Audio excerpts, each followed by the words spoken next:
What's up, everybody? It's Avkami from Apex Formula, and I'm here with Dalton.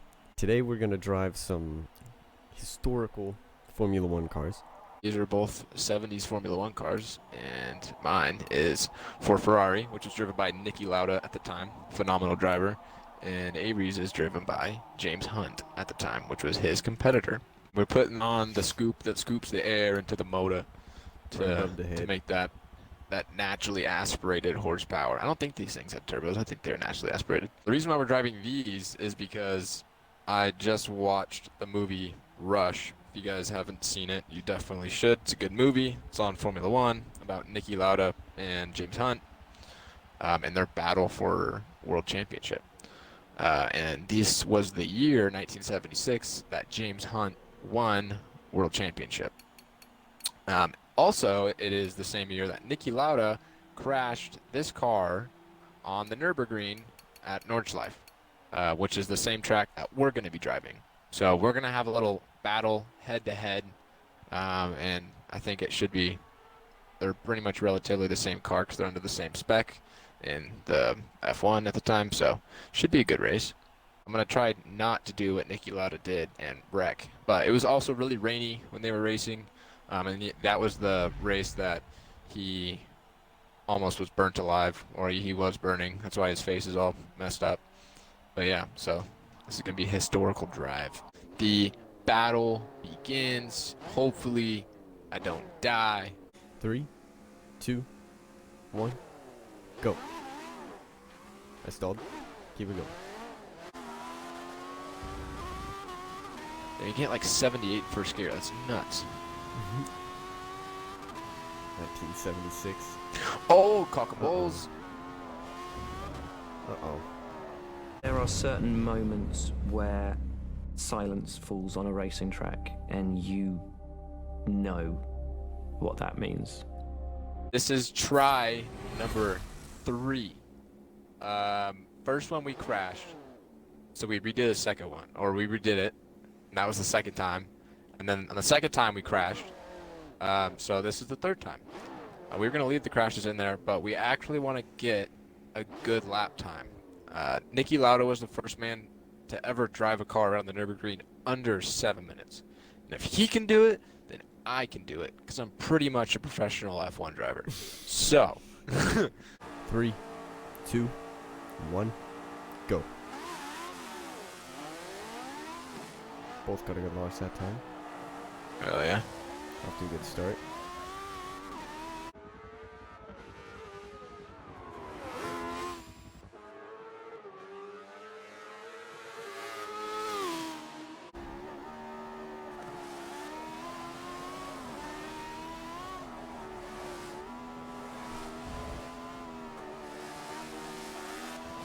Oh, That's all right. a little bit of slippage.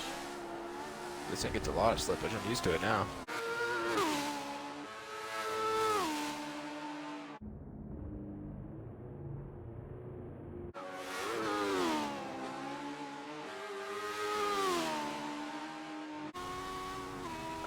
Yeah, aerodynamics suck. Suspension sucks. Steering, okay, kind of sucks.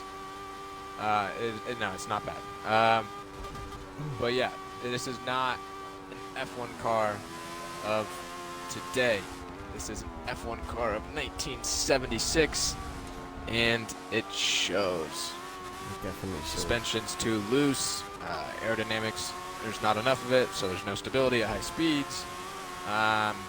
Yeah, it's just a boatload of stuff. It's too bouncy. There's a and Avery's in my asshole. It's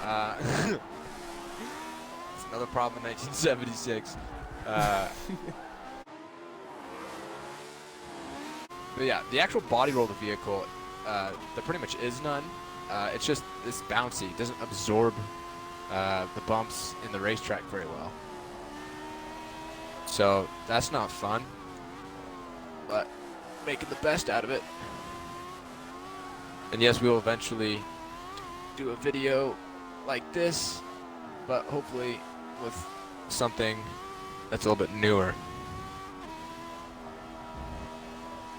If you guys like this one. That sounds like I'm trying to take a painful shit. Just trying to corner.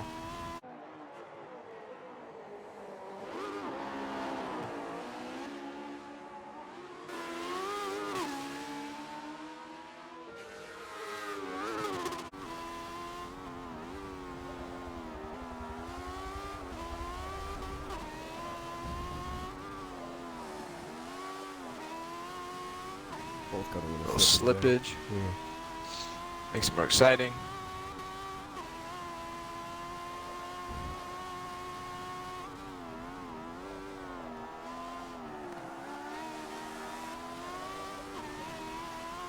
Yeah, I definitely agree that when this car slips, it's a lot easier to catch than today's Formula One cars. Yeah, for sure. Like, today's Formula One cars, you have to react so fast to catch that slip. That's why most of them don't. They're just in the wall, especially if it's a decent slip. But you can get pretty sideways in these and catch it. That was nice. We're good. We're good, we're good, we're We're good. good. Couple more seconds It's a ha- left. It happens. That's the 70s for you. Yeah.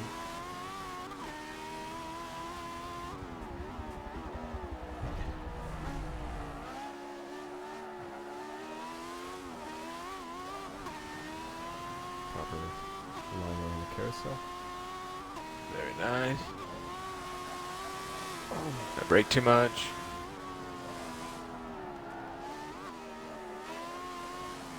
It's so hard to find an opening to pass on this track. Oh, I know. Like Especially this one, you know, there's a brutal corner coming up. because I'm all over the place. You need to get me under braking then. Yeah, I'm working on that. I'm all trying to help you pass me.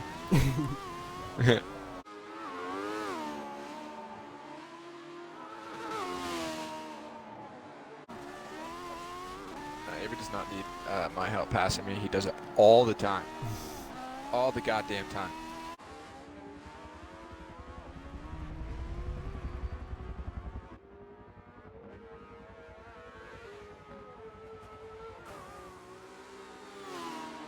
Oh, almost lost it.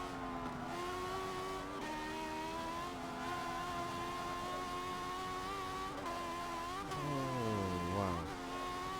Did you crash?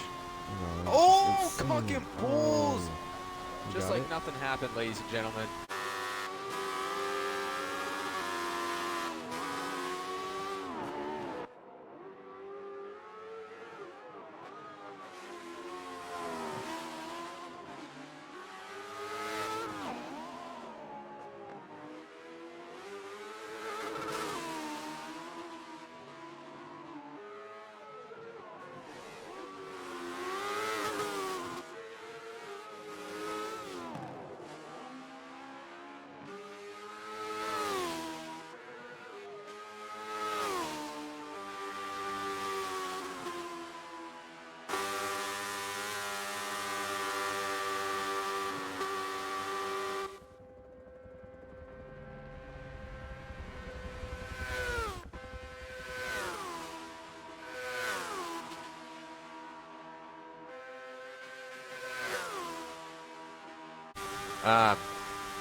But yeah, when Niki Lauda starts driving for Ferrari and he takes their car out for a test on the track,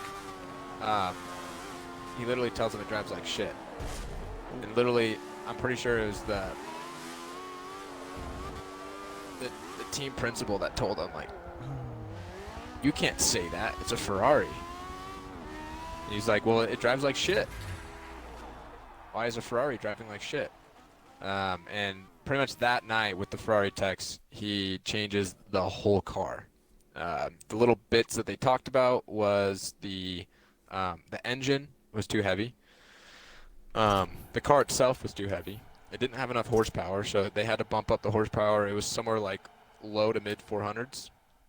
And Niki said it had to be at 500 horsepower. And then they changed a lot of the parts to magnesium to make the car lighter overall. And they did that, and the car became pretty damn good. And it was his car that they did the changes to, and not his teammate's car.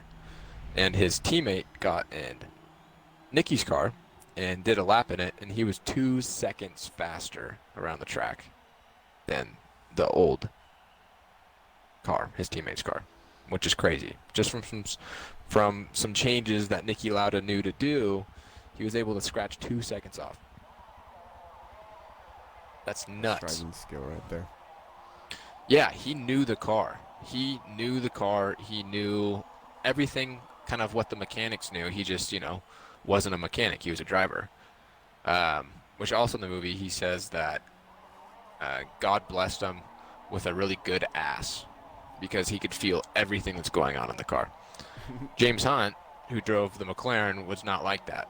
He really didn't have anything to do with the car being built other than saying when it drives like shit. Now that we have our lap times, Nicky Lauda's lap time in 1975, and I'm bringing up 1975 because he crashed in 1976 on Nordschleife. In 1975, it was 6:58, 6 minutes and 58 seconds, and he was the first person ever to drive a car around the track and do it under 7 minutes. So what do we get, Avery? We got 6:36. So Nicky Lauda is trash, and so is James Hunt, and we smacked the fuck out of both of them. Which comparatively, what was it, the Porsche 911 GT2 RS, like 2018 or something like that, on the Nürburgring, got like 640 something. That was the fastest lap time for a production vehicle. I don't know if that's still the fastest lap time, but I'm just using it as a comparison. So we were faster than a 1976 F1 car was faster than a 2018 Porsche 911 GT2 RS around the Nürburgring. But I will say the loop that they do have to do, I would say that makes up about the 20 seconds that we lost. So I think we'd be on par with their times. Probably. I'd say we'd probably be right up close. Which one of these days we can test it. I think that is going to be it for tonight. If you guys are watching this, this is our first gaming video. We're going to have many. Avery's going to be pretty much in charge of all the gaming content, which means they're all going to be pretty much done by him. And obviously Chase and I will be in the videos as well. But yeah, we're going to be doing a lot of track stuff. I hope you guys enjoy it, and let us know what you think. So we'll see you guys in the next video this weekend. Avery, you want to say anything? Yeah, I guess if you're here and you only want to see Forza content, you can check out my channel. Avery's got a In the channel where he description. makes Forza content. But other than that, enjoy your state Apex Formula. It'll be lit. Check out my music. Hell yeah. See you guys later. Goodbye.